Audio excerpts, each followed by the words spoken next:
여러분, 우리에게 잘 알려진 큰 바위 얼굴이라는 단편 소설이 있습니다. 우리가 너무 잘 아는 소설이지요. 그 소설의 이야기처럼 이제 한 시골 마을에 산이 있는데 산 중턱에 큰 바위가 있습니다. 근데 그 바위가 사람 얼굴을 하고 있는 거죠. 참 신기한 일이죠. 그런데 그 마을에는 전해오는 전설이 있습니다. 레전드가 있는데 그게 뭐냐면 저 바위의 얼굴과 같은 생긴 그런 인물이 여기서 나올 거라는 거예요, 이 마을에서. 근데 그 사람은 굉장히 정말로 뛰어난 사람이고 또 정말로 훌륭한 사람이어서 이 마을에 큰 도움이 되고 이 마을의 큰 지도자가 될 거라는 그런 전설, 레전드가 전해 내려오고 있었습니다. 근데 그 마을에 어니스트라는 그런 소년이 그 말을 듣고 너무 부러운 거예요. 얼굴을 보니까 너무 이제 자비롭게 생겼고 너무 참 순하게 생겼고 또 그 인물이 이렇게 태어나서 이렇게 모든 것들을 할 거라는 것이 너무나 감동을 받은 겁니다. 나도 그런 사람이 되었으면 좋겠다. 나도 저런 얼굴을 가졌으면 좋겠다 생각하게 된 거죠. 그래서 어렸을 때부터 그 얼굴을 계속 지켜보게 됩니다. 그리고 그 사람이 했던 그런 할 것이라는 그런 모든 것들을 보면서 자기도 그렇게 닮으려고 노력합니다. 그래서 거짓말하지 않고 늘 자기가 진실만을 얘기하려고 하고 다른 사람보다 더 열심히 성실하게 일하고 또 어려운 일을 당한 사람이 있으면 가서 열심히 도와줬습니다. 그런 섬기는 사람은 살았어요. 근데 그런 인물이 계속 나오지 않는 거죠. 언제 오나 기다렸는데 그런 인물이 아직까지 나타나지 않는 겁니다. 근데 이 어니스트라는 소년이 어느덧 나이가 들어서 노인이 된 거죠. 그래서 하루는 자기가 이제 그 모든 일들을 하고 있었는데 어떤 사람이 소리치게 되는 겁니다. 뭐라고요? 저기 봐라. 바로 큰 바위 얼굴이다. 이렇게 소리치는 거죠.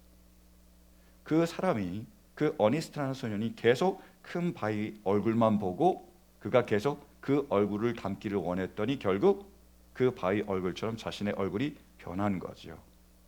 물론 이것은 소설입니다. 픽션입니다. 청교도 작가인 너세니얼 호손이 쓴 말린에 쓴 소설입니다. 그냥 만들어낸 이야기죠. 그런데요, 성경의 역사를 보면 이런 일들이 실제로 일어납니다. 단순히 꾸며낸 이야기가 아니라 픽션이 아니라 난픽션입니다. 꾸며낸 이야기가 아니라 실제로 그런 일들이 일어납니다. 벌어지는 거예요. 성경에서는요. 그 대표적인 예 중에 하나가 바로 오늘 말씀입니다. 모세에게도 그런 일이 벌어진 거예요. 자, 모세가 하나님의 말씀을 받기 위해서 시내산에 올랐습니다. 그래서 40일 동안 금식하는 거죠. 아무것도 먹지 않는 거죠. 그리고 마침내 하나님이 주신 두 돌판을 받았습니다.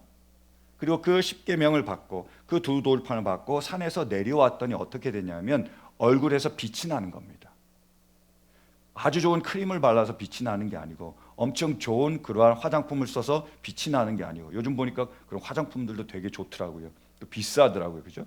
그래서 와이프가 맨날 저보고 화장품을 쓰라 그러는데 아직까지 저는 그게 맞지 않아서 못 쓰고 있습니다. 만약 그걸 바르면 얼굴에서 빛이 날 수도 있겠지요. 근데 그런 빛과는 비교가 안 되는 그런 빛이 얼굴에서 환하게 나는 거예요. 그러니까 사람들이 두려워서 가까이 하지 못할 정도의 빛이 나는 겁니다. 모세의 얼굴이 너무나 빛이 나서 수건으로 가려야 사람을 만날 정도가 된 겁니다. 근데 왜 모세의 얼굴에서 빛이 났을까요? 산에 올라가기 전에 그런 빛이 없었거든요. 근데 왜 산에서 내려오니까 그런 빛이 났습니까? 성경은 그 이유를 이렇게 우리에게 밝혀주고 있습니다. 한번 보실까요? 우리 29절 보십시오. 모세가 두 증거판을 손에 들고 시내산에서 내려왔다. 그가 산에서 내려올 때 그의 얼굴에서는 빛이 났다.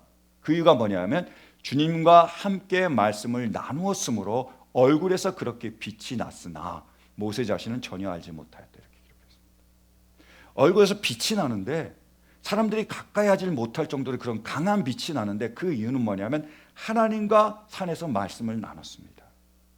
하나님을 가까이 했습니다. 하나님을 섬겼습니다. 하나님과의 그 친밀한 시간을 가졌잖아요. 그래서 어떻게 되냐면 하나님을 닮게 되는 겁니다. 하나님의 영광이 그의 가운데 임하게 되는 겁니다. 어니스트라는 소년이 그 큰 바의 얼굴을 바라보다가 그 얼굴처럼 변하는 것처럼 모세가 하나님을 바라보며 그 영광을 바라보며 하나님과 가까이 했을 때 얼굴에서 빛이 나는 거예요. 하나님을 닮아가게 되는 거죠. 우리가 무엇을 바라보고 무엇을 섬기느냐는 굉장히 중요한 겁니다. 왜냐하면 그것을 닮아가게 돼 있다는 거예요. 우리가 바라보고 있는 것이 결국 우리가 되는 것입니다. 그레고리 빌이라는 그러한 교수가 계십니다. 이분이 웨스트민스터, 굉장히 좋은 학교잖아요. 그러니까 웨스트민스터 그 신학교의 교수세요. 근데 이분은 신약이죠. 신약에 관한 신약학 교수인데 이분의 특징이 뭐냐면 성경 전체를 꿰뚫는 그러한 안목을 가지고 계십니다. 저도 그 학교 들어가서 그 교수 밑에서 공부를 하고 싶었지만 되지 않았지만 굉장히 제가 이제 존경하는 분 중에 하나입니다. 근데 이분이 쓰신 책이 있는데 예배자인가 우상 숭배자인가라는 책입니다. 그 책의 원제가 뭐냐면 중요한 거예요. We become what we worship입니다. 무슨 말이죠? 우리는 우리가 경배하는 그러한 대상을 닮아간다는 겁니다. 대상이 어떤지는 상관없습니다. 우리가 어떤 대상을 정해서 그 대상을 가까이 하고 그 대상을 섬기다 보면 그 대상을 닮아간다는 겁니다. 그러면서 성경 전체를 통해서 그 예를 제시하는 거예요. 자, 보십시오. 우상을 숭배하는 사람들이 우상이 어떤지를 먼저 얘기해 줍니다. 자, 보세요. 시편 115편 우리 4절부터 7절. 자, 이방 나라의 우상은 금과 은으로 된 것이며 사람이 손으로 만든 것이다. 입이 있어도 말하지 못하고 눈이 있어도 볼 수 없으며 귀가 있어도 듣지 못하고 코가 있어도 냄새를 맡지 못하고 손이 있어도 만지지 못하고 발이 있어도 걷지 못하고 목구멍이 있어도 소리를 내지 못한다. 이렇게 얘기했습니다. 이방 사람들이 우상을 만든다라는 거예요. 근데 우상 알잖아요. 우상이 말할 수 있습니까? 볼 수 있습니까? 들을 수 있습니까? 걸을 수 있습니까? 없다라는 거예요. 당연하지 이렇게 생각하실 거예요. 자, 우상은 뭐죠? 보지 못하고 듣지 못하고 말하지 못합니다. 우리가 잘 알지만 당연하다고 생각하지만 그러면 그 우상을 섬기는 사람, 그 우상을 경배하는 사람, 그 우상만 바라보고 사는 어떻게 될까요? 그 다음 절 보실까요? 8절이요. 보세요. 우상을 만드는 사람이나 우상을 의지하는 사람은 뭐예요? 모두 우상과 같이 되고 만다. 이렇게 얘기했습니다. 우상이 뭐예요? 보지 못합니다. 듣지 못합니다. 말하지 못합니다. 그러면 그 우상을 섬기면 닮는다라는 거죠. 같이 된다라는 겁니다. 그럼 그 사람은 어떻게 되죠? 보지 못하고 듣지 못하고 말하지 못합니다. 그래서 이사야서 보면 이사야 선지자는 이렇게 얘기하죠. 보실까요? 6장 9절. 그러자 주님께서 말씀하셨다. 너는 가서 이 백성에게 너희가 뭐요? 듣기는 들어라. 그러나 깨닫지는 못한다. 너희가 보기는 늘 보아라. 그러나 알지는 못한다 하고 일러라. 이렇게 말씀하셨습니다. 이 이스라엘 백성들인데 하나님의 백성들인데 그들이 하나님을 버렸습니다. 하나님을 바라보며 하나님을 섬기는 것이 아니라 세상을 바라보며 우상을 바라보며 그것을 섬겼습니다. 그러니까 똑같이 되는 거예요. 보지 못하고 듣지 못하고 말하지 못하게 된 겁니다. 이 말씀이 왜 중요하냐면 실제로 이런 일들이 우리 가운데서도 이루어지고 있는 거예요. 여러분, 우리는 우상하면 우리와 관계없는 거라고 생각하시잖아요. 그렇지 않습니다. 우상은 우리가 알다시피 불상 이렇게 만들어 놓고 아니면 신상 그리스나 이런 데서 신상을 만들어 놓고 섬기는 것만 우상이 아니죠. 그레고리 비일 교수는 우상에 대해서 이렇게 얘기합니다. 우상이란 궁극적인 안전을 위해 당신의 마음이 매달리고 의지하는 무엇이다. 이렇게 얘기했습니다. 쉽게 얘기하면 하나님 대신에 내가 믿는 겁니다. 내가 의지하는 겁니다. 내가 바라는 것이 바로 우상이라는 거예요. 여러분, 지금 이 미국에 있는 많은 사람들이 우상을 섬기고 있습니까? 섬기고 있지 않습니까? 섬기고 있다는 거예요. 그들이 하나님 대신에 더 의지하는 것, 더 바라는 것입니다. 요즘 그래서 가장 대표적인 우상은 뭐죠? 돈이잖아요. 그들은 돈이 나를 건져줄 거, 돈이 나를 구해주고 돈이 나를 보호해줄 거라고 생각합니다. 그래서 많은 사람들이 은퇴 계획, 돈을 많이 이제 저장해 놔야 된다, 돈을 많이 저축해 놔야 된다 해서 투자를 많이 해야 된다 생각하죠. 그 돈이 나를 구해줄 거라고 생각합니다. 그 돈이 나를 보호해 줄 거라고 생각해요. 저도 어떤 분을 알고 있습니다. 우리 교회는 아닌데요. 이 분도 정말로 아주 은퇴 계획을 잘 하셨어요. 그래서 건물에다가 투자를 하셨더라고요. 그래서 자기가 사는 건물뿐만 아니라 4유닛짜리 그런 이렇게 다세대 주택을 또 잘 이제 운영을 하신 거예요. 그래가지고 은퇴를 딱 하고 나니까 가만히 있어도 돈이 들어오는 거죠. 왜냐면 4유닛 그런 다세대 주택이 있잖아요. 그래서 거기서 렌트비만 받아 얼마겠습니까? 지금 또 렌트비도 올랐는데. 그래서 이분이 이제 낚시도 가고, 낚시를 좋아하시니까 그분 그동안 못했던 골프도 치고 이렇게 하면서 자기가 이제 노년을 보내려고 하셨습니다. 어떻게 됐는지 아세요? 제가 얼마 전 들은 소식이 이분이 갑자기 알 수 없는 병이 있대요. 너무 머리가 아프고 어지러워서 견디질 못하시는 겁니다. 아무것도 못하시는 거예요. 조금만 움직이면 현기증이 나서 도저히 움직일 수가 없는 거예요. 지금 계속 누워 계시다고 기도 부탁을 받은 겁니다.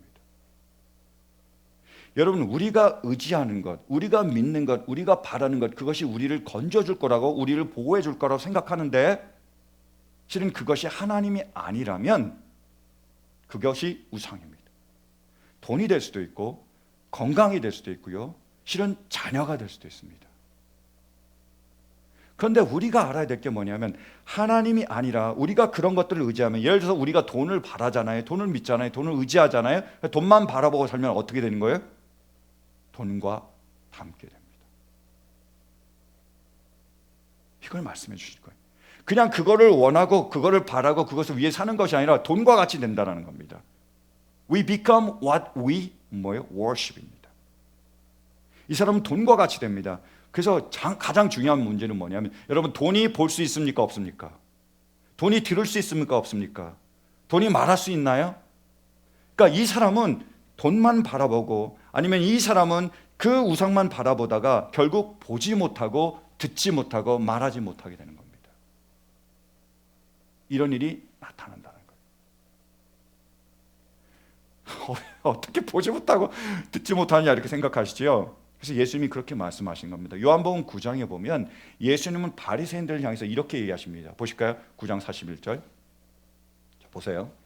예수께서 그들, 바리새인입니다, 말씀하셨다. 너희가 눈이 먼 사람들이라면 도리어 죄가 없을 것이다. 그러나 너희가 지금 본다고 말하니 너희의 죄가 그대로 남아있다. 이렇게 말씀하셨습니다. 바리새인인데 율법을 너무너무 잘하는 사람인데 그들 향해서 예수님 말씀하십니다. 너희는 보지 못한다는 거예요. 너희는 듣지 못한다는 겁니다. 무슨 말이냐? 그들의 눈이 있잖아요. 육체적인 눈이 띄어 있으니까 이런 육체적인 세상을 볼 수 있습니다. 물리적인 세상은 볼 수 있습니다. 근데 뭘 못 보는 거죠? 영적인 세계를 볼 수 없습니다. 일시적인 세계는 볼 수 있지만 영원한 세계는 볼 수 없습니다. 그래서 결국 장님인 겁니다. 육체적으로 눈이 먼 사람이 장님이 아니라 영적으로 눈이 먼 사람이 장님입니다. 너무너무 불쌍한 사람이에요. 하나님을 멀리하고 하나님과 상관없이 살아가는 사람들은 영원한 세계를 볼 수 없고 영이 눈에 띄지 않아서 그 영원한 영의 세계를 볼 수가 없습니다. 바로 그들은 눈이 있어도 보지 못하며 귀가 있어도 듣지 못하며 입이 있어도 말하지 못하는 사람들이에요. 반대로 하나님을 가까이 하는 사람들은 어떻게 되지요? 이 사람들은 바로 하나님을 닮아가게 되어 있습니다. 눈이 있어서 볼 수 있고 귀가 있어서 들을 수 있고 입이 있어서 말할 수 있습니다. 우리가 하나님을 가까이 할 때, 그분께 나아갈 때 우리 눈이 띄어서 우리는 다른 사람들이, 세상 사람들이 보지 못하는 것을 볼 수 있다는 거예요. 간절히 원하는 것은 우리에게 이런 은혜가 있기를 간절히 바랍니다. 우리 눈이 띄어서 정말로 우리가 봐야 될 것, 하나님이 우리에게 보여주신 그것을 볼 수 있는 은혜가 있기를 간절히 바랍니다. 그러면 하나님을 가까이 하는 사람이 볼 수 있는 것은 뭐지요? 첫 번째로요, 그 사람은 자신이 죄인이라는 것을 볼 수 있습니다. 세상 사람들은 자신이 죄인지를 모르지만 눈이 뜨인 사람은 내가 죄인이구나, 이거를 볼 수 있어요. 성경 말씀에 보면 소경의 이야기가 참 많이 나옵니다. 이제 왜 그 이야기가 많이 나오는지 알겠죠? 내가 눈이 떴는데 내가 보고 있다고 생각하는데 이 사람은 실제로는 못 보고 있는 거고, 내가 눈이 가려져 있지만 실제로는 이 사람은 보고 있기 때문에 그 소경의 이야기가 참 많이 나와요. 그래서 마태복음 9장에도 소경의 이야기가 나오는데 한 사람이 아니라 두 사람이나 나옵니다. 근데 이 두 소경이 예수님을 만났을 때 그들은 예수님을 향하여 이렇게 소리칩니다. 보실까요? 마태복음 9장 27절 28절. 예수께서 거기에서 떠나가시는데 눈먼 사람들이 다윗의 자손이여 우리를 불쌍히 여겨주십시오 하고 외치면서 예수를 뒤따라왔다. 예수께서 집 안으로 들어가셨는데 그 눈먼 사람들이 그에게로 나왔다. 예수께서 그들에게 말씀하셨다. 너희는 내가 이 일을 할 수 있다고 믿느냐? 그들이 예 주님 하고 대답하였다 라고 나와 있죠. 이 사람이 육체의 눈이 멀었습니다. 보이지 않는 거죠. 그런데 그들이 예수님을 만나니까 뭐라고 부르죠? 다윗의 자손이라고 부릅니다. 메시아라고 부르는 거예요. 그리고 주님, 큐리오스라고 부르고 있습니다. 눈이 가려져 있잖아요. 보지 못하잖아요. 근데 정확하게 예수님이 어떤 분이신지를 보고 있는 겁니다. 예수님의 실체는 나사렛 목수의 아들이 아니잖아요. 예수님의 실체는 마리아의 아들이 아닙니다. 예수님의 실체는 30세의 청년이 아닙니다. 예수님의 실체는 뭐죠? 하나님의 아들이시며 우리의 구원자시라는 거예요. 눈이 가려져 있지만 정확하게 예수님 누구신지를 보고 있는 거죠. 그런데 바리새인들, 율법을 너무 잘 안다는 사람들은 어떻게 예수님에 대해서 얘기하고 있을까요? 34절 보실까요? 보세요. 그러나 바리새파 사람들은 그는 귀신의 두목에 힘을 빌어서 귀신을 쫓아낸다고 말했다. 예수님 누구라고요? 귀신과 한패라는 거예요. 그래서 귀신의 두목 힘을 빌려와가지고 귀신을 쫓는다고 얘기하는 겁니다. 감히 예수님께, 감히 우리의 왕이신, 감히 우리의 하나님이신, 하나님의 아들이신 예수님에게 너 귀신과 한패라고 얘기하는 겁니다. 예수님을 전혀 모르고 있는 거예요. 눈이 띄어 있는데 전혀 보지 못하고 있는 겁니다. 그 이유는 뭐냐면 이 두 소경은 자신들이 죄인인 걸 알아요. 그래서 나를 불쌍히 여겨주십시오라고 얘기하고 있습니다. 내가 죄인인 걸 안다니까요. 근데 바리새파 사람들의 특징이 뭐냐면 나는 하나님의 말씀을 잘 지키고 있어. 나는 하나님을 잘 섬기고 있어. 그래서 내가 죄인인 줄 모르면 나는 의인인 줄 아는 거예요. 이게 차이입니다. 죄인인 줄 아는 사람은 예수님을 볼 수 있지만 내가 죄인인 줄 모르면 예수님을 못 봅니다. 필요도 없어요. 그러니까 수학자이자 철학자인 파스칼은 팡세에서 이렇게 얘기합니다. 뭐라고 얘기하냐면 이 세상에 두 종류의 사람이 있대요. 한 사람은 내가 죄인인 줄 아는 의인이고 또 한 사람은 내가 의인인 줄 아는 죄인이라는 거예요. 무슨 말이죠? 두 종류의 사람밖에 없는데 한 사람은 내가 죄인인 줄 아는 의인이에요. 또 다른 사람은 내가 의인인 줄 아는 죄인입니다. 무슨 말이냐면 내가 죄인인 줄 알잖아요. 그럼 어떻게 되죠? 내가 죄인이니까, 내가 부족하고 연약하니까 주님께 나오게 되어 있습니다. 내가 내 자신을 고칠 수 없으니까, 내가 나의 자신을 구원할 수 없으니까 주님께 나오는 거예요. 주님의 은혜를 구하잖아요. 이 두 소경이 자기의 힘으로 자기의 눈을 뜰 수 없다는 것을 알았으니까 주님을 찾아온 겁니다. 주님께 나오는 거예요. 주님의 은혜를 구하게 되죠. 그분의 보혈의 피로 깨끗하게 씻김을 받게 되고 그분의 은혜로 구원을 누리게 되는 것이고, 그래서 의롭다고 칭함을 받게 됩니다. 그래서 죄인은 의인이 됩니다. 근데 의인은요, 바리새인처럼 내가 의롭다고 생각하면 어떻게 되는 거죠? 안 나와요. 예수님께 오히려 예수님을 정죄합니다. 예수님을 십자가에 못 박아요. 내가 의인이니까 네가 죄인이라는 거예요. 예수님 십자가에 못 박게 되는 거죠. 그래서 제가요 제일 두려워하는 말씀 중에 하나가 이 마태복음 9장 12절 말씀입니다. 우리가 잘 아는 말씀 보실까요? 우리 함께 봉독하겠습니다. 마태복음 9장 12절. 자, 시작. 예수께서 그 말을 들으시고서 말씀하셨다. 건강한 사람에게는 의사가 필요하지 않으나 병든 사람에게는 필요하다. 내가 건강한 사람은 의사가 필요 없습니다. 무슨 말이죠? 내가 의롭다고 여기는 사람은 예수님 필요 없습니다. 안 나와요. 그럼 어떻게 되죠? 멸망입니다. 영원한 멸망이라는 거. 이게 너무나 안타까운 일이잖아요. 그들이 이 세상에 사는 많은 사람들이 자기가 의인입니다. 내가 다 할 수 있어요. 예수님 필요 없습니다. 안 나와요. 어떻게 되죠? 멸망이라니까요. 그칩니다. 이것보다 무서운 것이 있습니까? 없습니다. 내가 죄인인 줄 아는 사람이, 나는 할 수 없다는 것을 아는 사람만이 예수님을 찾게 되고 예수님께 나오게 되는 거죠.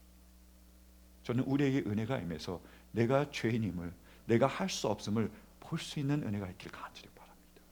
이게 은혜죠. 두 번째로, 그래서 하나님께 가까이 나온 사람은 뭘 보게 되는 거죠? 오직 예수님만이 구원자이심을 보게 됩니다. 내가 나를 구원할 수 없잖아요. 저 사람이 나를 구원해 줄 수 없잖아요. 근데 오직 예수님은 나를 구원해 주심을 알고 예수님이 누구신지를 정확하게 보게 되는 겁니다. 그게 은혜예요. 예수님이 구원자심을 볼 수 있는 건, 믿을 수 있는 게 은혜입니다. 자, 요한복음 9장에도요, 마태복음 9장과 마찬가지로 소경이 나옵니다. 이 소경 굉장히 유명한 소경입니다. 실로암 소경이라고 혹시 아세요? 실로암 소경? 이 사람은 날 때부터 눈이 보이지 않습니다. 예수님이 이 사람을 만나게 해서 긍휼히 여기시게 돼요. 그래서 어떻게 하시냐면 땅에다가 침을 뱉습니다. 이걸로 진흙을 이제 이어요. 진흙을 이렇게 뭉쳐가지고 그걸 눈에다가 붙여주십니다. 그리고 너는 실로암 못가로 가라. 실로암 연못으로 가서 거기서 눈을 씻어라, 이렇게 얘기합니다. 참 독특하게 이분은 치료하셨죠. 보통 말로만 치료하시는 경우가 많은데, 그래서 이 사람은 그 진흙을 눈에 붙이고 정말 실로암 못가로 갔습니다. 연못으로 갔어요. 그래서 눈을 딱 씻었더니 보이는 거예요. 날 때부터 보이지 않았는데 그 일로 인해서 눈이 보이게 됐습니다. 근데 그때가 안식일이었습니다. 유대인들은, 특히 바리새인들은 안식일에 일하면 안 되잖아요. 병자를 고쳐주면 안 됩니다. 안식일에는요, 병자도 고칠 수 없습니다. 단 이 사람이 바로 오늘 죽지 않으면 내일 죽어도 고쳐주면 안 돼요. 오늘 죽을 사람만 고칠 수 있습니다. 안식일에. 그게 법이에요. 그들의 율법이었습니다. 예수님이 고치셨잖아요. 따지는 거예요. 이 실로암 소경을 가지고 붙잡고 따집니다. 누가 너를 고쳤느냐, 어떻게 고쳤느냐, 막 따져요. 그래서 그 사람이 누구냐 막 따지니까 그 실로암 소경이 이렇게 그들에게 얘기합니다. 보실까요? 누가복음 6장. 나면서부터 눈먼 사람의 눈을 누가 뜨게 하였다는 말은 창세로부터 이제까지 들어본 적이 없습니다. 그가 하나님께로부터 오신 분이 아니라면 아무 일도 하지 못하셨을 것입니다. 이렇게 얘기합니다. 내 눈을 예수라는 청년이 뜨게 만들었는데 이제까지 그런 적이 있습니까? 그러니까 하나님의 능력이 그분한테 임하지 않으면, 그가 하나님으로부터 온 사람이 아니라면 어떻게 내 눈을 뜨게 하겠습니까? 그러니까 예수님은 하나님의 아들이시며 메시아시며 바로 하나님으로부터, 하늘로부터 온 사람입니다라고 얘기하는 거죠. 그 소경은요. 그러자 바리새인들은 어떻게 얘기하죠? 보실까요? 34절 계속. 그들은 그에게 말하였다. 바리새인들은 그 소경에게 말했습니다. 네가 완전히 죄 가운데서 태어났는데도 우리를 가르치려고 하느냐? 그리고 그들은 그를 바깥으로 내쫓았다. 듣지 않습니다. 그들은 예수님이 구원자신지 몰라요. 소경은 예수님이 구원자신 줄 아는데, 예수님만이 구원자신 줄 아는데, 바리새인들은, 여러분, 바리새인이 다른 게 아닙니다. 바리새인은요, 교회에 나오는데 정말로 열심히 나오고, 헌금을 하는데 정말로 열심히 하고, 교회 봉사를 하는데 정말로 열심히 하는 사람 중에 한 사람입니다. 근데 내가 나를 구원할 수 있다고 생각하는 사람, 교회 안 나오는 사람이 아니라, 열심히 하지 않는 사람이 아니라 정말 교회에 열심히 나오고 헌금도 열심히 하고 봉사도 열심히 하는데, 누가 바리새인이냐면 내가 나를 구원할 수 있다고 믿는다면, 그렇게 생각한다면 그 사람이 바리새인입니다. 그 사람은 예수님이 구원자가 아닌 거죠. 몇 년 전이었습니다. 제가 성경 공부를 했어요. 주제가 똑같은 주제였습니다. 예수님이 우리의 구원자십니다 였습니다. 그래서 열심히 이제 말씀을 전했죠. 우리 함께 이제 말씀을 나눴습니다. 그리고 제가 이렇게 얘기를 했어요. 여러분, 정말로 예수님이 우리의 구원자심을 믿습니까? 다 믿는데요. 다 아멘했습니다. 제가 좀 더 물었습니다. 그렇다면 여러분이 재정적으로 어려울 때 어떻게 하세요? 여러분이 자녀의 문제로 마음 속상할 때 어떻게 하세요? 여러분이 직장 문제로 고민이 많을 때 어떻게 하세요? 우리가 살다 보면 많은 문제가 있는데 그 문제를 어떻게 해결하고 계십니까? 라고 물었습니다. 여러분은 어떠십니까? 여러분 재정적인 문제가 있을 때 어떻게 하십니까? 여러분 자녀가 속 썩일 때 어떻게 하시나요? 여러분의 눈앞에 문제가 있을 때 그 문제를 어떻게 해결하고 계십니까? 그거 내가 해결해요. 내가 알아서 해야죠. 아니면 내가 누구에게 부탁해요. 그 사람이 알아서 해줄 거예요 라고 얘기하면 누가 구원자가 되는 거죠? 나나 그 사람입니다. 예수님이 아니라는 거예요. 예수님이 구원자시다라는 그 진리는 내가 나를 구원할 수 없음을 내가 알고, 저 사람도 나를 구원해 줄 수 없음을 알고, 오직 주님만이 나를 구원해 줄 수 있음을 알기에 주님께 나와 구하는 사람입니다. 그러면 주님은 그 사람을 통해서 역사할 수도 있고, 환경을 통해서도 역사할 수 있고, 또 나를 통해서 역사할 수 있는 거죠. 그러나 출발이 다른 겁니다. 교회에 나오지만, 열심히 신앙생활을 하지만, 믿음이 굉장히 좋은 것처럼 보이지만, 나에게 문제가 있을 때, 나에게 어려움이 있을 때 주님께 나와 주님을 구하지 않는다면 어떻게 그 사람에게 예수님이 구원자가 되시겠어요?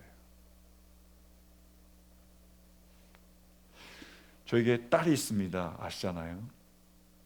근데 제가 얼마 전에 보니까 이 아이가 너무 셀폰을 좋아하는 거예요. 그냥 손에서 떼놓지 않더라고요. 그래서 내가 너무 많이 셀폰 하는 거 아닌가? 혹시 이 아이도 그 누가 흔히 말하는 셀폰 중독 아닌가 걱정이 되는 거예요. 염려가 되더라고요. 이러면 안 되는데, 우리 딸은 달라야 되는데, 그렇게 생각을 하면서 마음이 아팠습니다. 그런데 사춘기 잘못 건드리면 안 되잖아요. 괜히 더 이제 괜히 잘못 건드렸다가 더 문제만 생기죠. 그죠? 그래서 제가 어떻게 할까 고민하다가 어떻게 해야 되겠습니까? 기도하는 거죠. 주님의 지혜를 구하는 겁니다. 주님 어떻게 해야 될까요? 주님 어떻게 할까요? 그러니까 이제 기도하면서 이제 또 말면서 이렇게 하면서 하여튼 계속 그런 식으로 제가 기도를 했습니다. 나와서 진지하게 기도한 건 아니고요. 주님 어떻게 해야 되죠? 주님 도와주세요 하면서 계속 기도를 했습니다. 근데 얼마 전에 어떤 일이 벌어졌냐면 그 아이 셀폰이 아작이 났습니다.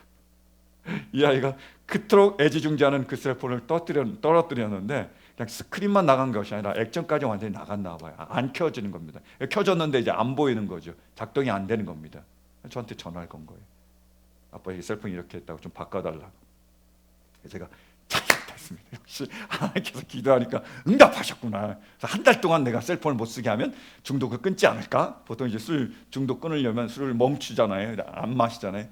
그럼 될까라고 생각했지만 그건 아닌 것 같고. 그러면서 제가 이제 기도하는 가운데 우리 딸아이를 불렀습니다. 같이 얘기를 나눴어요. 실은요, 제가 솔직하게 다 얘기했습니다. 아빠가 이런 마음을 가지고 있었는데 걱정이 됐다. 아빠가 너를 위해서 이렇게 기도를 했다. 쭉 자초지종을 얘기하고, 그리고 그 아이에게 다시 한번 다짐을 받습니다. 네가 셀폰을 잘 절제를 해라. 그래서 평일날은 2시간만 써라. 그리고 휴일날은 위크엔드는 네가 3시간을 써라. 근데 네가 잘 컨트롤해라. 아빠는 이렇게 걱정이 된다라고 잘 얘기를 했습니다. 그래서 가이가 알았다 그랬어요. 약속을 다시 했습니다. 제가 새로 이제 큰 돈을 들여가지고 또 좋은 셀폰을 최신형으로 제가 이제 구입을 해준 거죠. 저는 그 아이가 그렇게 말을 했는데도 불구하고 그것을 꼭 지킨다고는 생각하지 않습니다. 왜냐하면 전에도 그렇게 약속을 했지만 그렇게 된 거거든요. 근데 저는 확신합니다.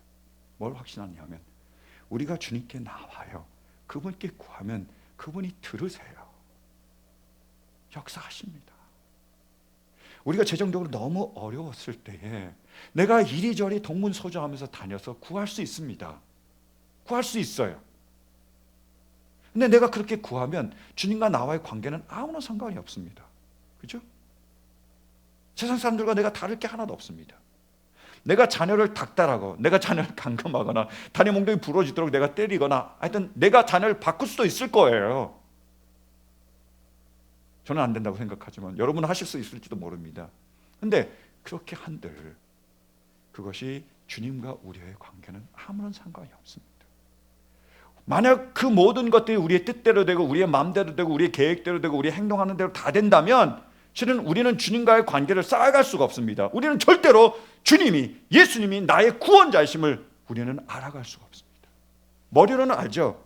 마음으로 우리 삶을 통해서 배울 수가 없습니다. 여러분 우리가 주님은 나의 구원자라고 고백하잖아요. 믿잖아요. 여러분 제가 다시 물을까요? 우리 예수님만이 구원자이심을 믿으십니까? 믿는다면 살 수 있길 바랍니다. 나의 문제가 있을 때에 내가 해결하려고 하지 마시고요. 다른 사람이 나를 해결해 주려고 그 사람에게 찾아가지 마시고요. 먼저 주님께 나오시길 간절히 바랍니다. 주님께 구하세요. 주님, 나의 이런 문제가 있습니다. 우리 자녀 때문에 속상해 죽겠습니다. 주님, 나에게 좀 재정적인 어려움이 있습니다. 주님, 지금 내가 직장을 다니고 있는데, 주님, 내가 이 사업을 제가 운영하고 있는데 너무 어렵습니다. 요즘 팬데믹, 오미크론 죽겠습니다. 어떻게 해야 됩니까? 주님 도와주세요라고 구하는 겁니다. 주님 들으신다니까요. 주님이 역사하십니다. 사람을 통해서 역사할 수도 있고 환경을 통해서도 역사할 수 있고, 주님이 하신 일들을 우리가 경험하게 되고, 이를 통해서 결국 우리는 주님께 감사하게 됩니다. 내가 구했을 때 할 수 없는 그 감사를 주님을 통해 주님이 우리 가운데 이루어졌을 때 우리는 감사하게 되는 겁니다. 오직 주님만이 나의 구원자이심을 우리가 볼 수 있습니다. 저는 우리 모두에게 이런 은혜가 있기를 간절히 바랍니다. 마지막으로 주님을 가까이 하는 사람은 바로 하나님 나라의 영광을 보게 되어 있습니다. 이 세상의 영광이 아니라, 이 세상의 삐까뻔쩍한 그 무엇이 아니라 하나님 나라의 그 영원한 영광, 정말 찬란하게 빛나는 그 영광을 바라볼 수 있습니다. 사모할 수 있다는 거예요. 그것이 스데반 집사님의 이야기잖아요. 우리가 잘 알다시피 초대 교회에도 문제가 있었습니다. 과부들에게 그 구제금을 주는데 이걸로 문제가 난 거예요. 왜냐하면 그때 히브리파, 히브리 출신의 과부들이 있었고, 헬라파, 그리스 출신의 과부들이 있었습니다. 근데 사도들이 유대잖아요. 히브리인이잖아요. 그러니까 팔은 안으로 굽나고 돈을 줄 때, 구제품을 줄 때 아마 히브리파에게 더 많이 줬나 봐요. 그러니까 헬라파가 난리가 난 거죠. 왜 우리는 적게 주고 왜 저기는 많이 주냐, 왜 팽가르냐, 이렇게 난리가 나서, 그래서 사도들이 우리는 오직 말씀과 기도에 전념하고 이 실무적인 일을 담당할 사람을 세우게 됩니다. 그게 집사였죠. 그래서 헬라파에서 세우게 되잖아요. 자기는 이제 유대인들이니까. 그래서 그리스 출생 중에서, 헬라파 출생 중에서 7명의 집사를 세우는데 그 중에 한 사람이 스데반 집사였습니다. 스데반 집사는요, 성령이 충만한 사람이었습니다. 그리고 지혜가 굉장히 탁월했습니다. 그리고 주님의 일을 굉장히 열심히 하고 다른 사람들을 많이 섬기게 됩니다. 그래서 놀라운 기사와 이적들이 나타나요. 그러니까 리버디노 회당에 속한 유대인들이 시기합니다. 배 아픈 거예요. 리버디노는 리버티에서 바로 온 거잖아요. 그러니까 이 사람들은 원래 노예 출신이었는데 돈이나 뭐 이런 걸 통해서 다시 자유인이 됐습니다. 그런 유대인들이에요. 그러니까 자기는 이렇게 힘들게 유대인이 돼서 이런 권위를 누리려고 하는데, 저 사람은 헬라파잖아요. 자신들이 무시하는데 너무나 많은 일을 하는 거예요. 그래서 배 아파가지고 그 스데반 집사를 찾아옵니다. 그래서 말로 스데반 집사를 죽이려고 한 거지요. 근데 말싸움에 이길 수가 없는 겁니다. 너무 지혜가 충만하고 너무 성령이 충만하기 때문에. 그러니까 돌을 들어서 직접 죽이려고 합니다. 그때 스데반 집사님의 얼굴이 어땠을까요? 우리 잘 알잖아요. 말씀 보실까요? 사도행전 6장 15절. 공의 위에 앉은 사람들이 모두 스데반을 주목하여 보니 그 얼굴이 뭐예요? 천사의 얼굴 같았다는 거죠. 얼굴에서 빛이 나는 겁니다. 누구의 얼굴과 비슷한 거죠? 모세의 얼굴과 비슷하다. 하나님의 영광을. 그 이유가 뭐냐면, 자, 이렇게 기록되어 있습니다. 7장 55절도 같이 보실까요? 그런데 스데반이 성령이 충만하여 하늘을 쳐다보니 하나님의 영광이 보이고 예수께서 하나님의 오른쪽에 서 계실 것이 보였다 합니다. 스데반 집사님이 하늘을 우러러 예수님과 그 예수님이 계신 하나님 나라의 영광을 바라보게 됩니다. 얼굴이 빛나는 거죠. 뿐만 아니라 그 모든 환난과 역경과 고난을 이겨낼 수 있고 승리할 수 있게 되는 거예요.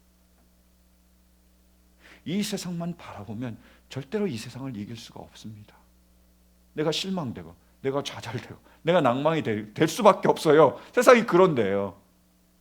내 하나님 나라의 영광을 바라보면 내가 돌아갈 그 나라가 있음을, 나에게 주실 상급이 있음을, 그리고 그 나라에서 내가 어떻게 주님이 나를 대하실 것을 내가 알 수 있다면, 볼 수 있다면 가지껏 하고 내려놓게 되고 이겨내게 되는 겁니다.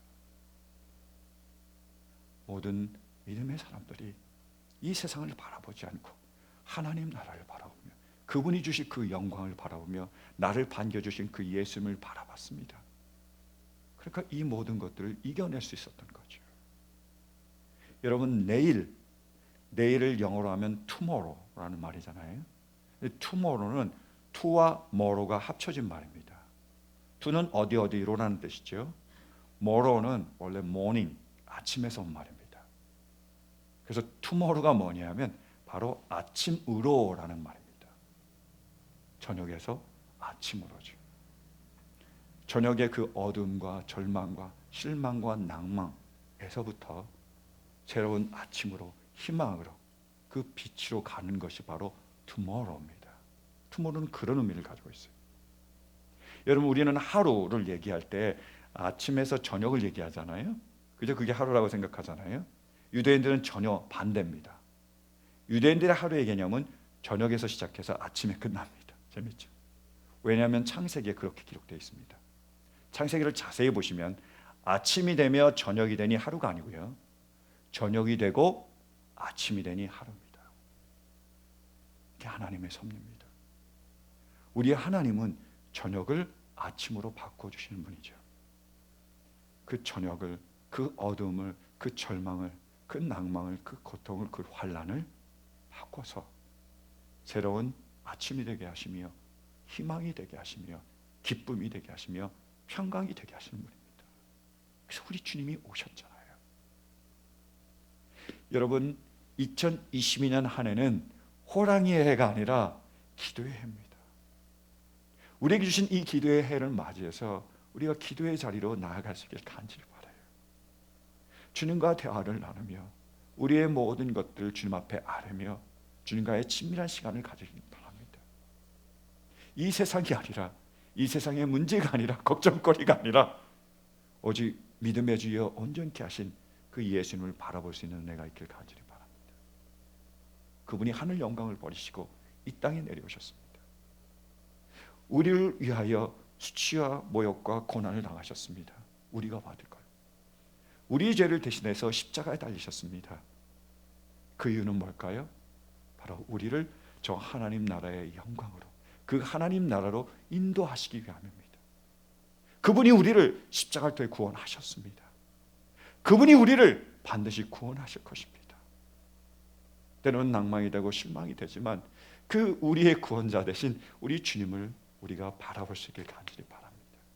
지금 힘들고 어렵지만 우리를 구원하실 그 날을 우리가 바라볼 수 있길 간절히 바랍니다. 그래서 우리에게 임할 tomorrow, 주님이 주실 그 영광을 우리가 바라볼 수 있기에 우리의 얼굴이 주님이 주시는 기쁨과 평안으로 모세의 얼굴처럼 빛날 수 있는, 밝아질 수 있는 은혜가 있기를 주님의 이름으로 간절히 축원합니다. 아멘.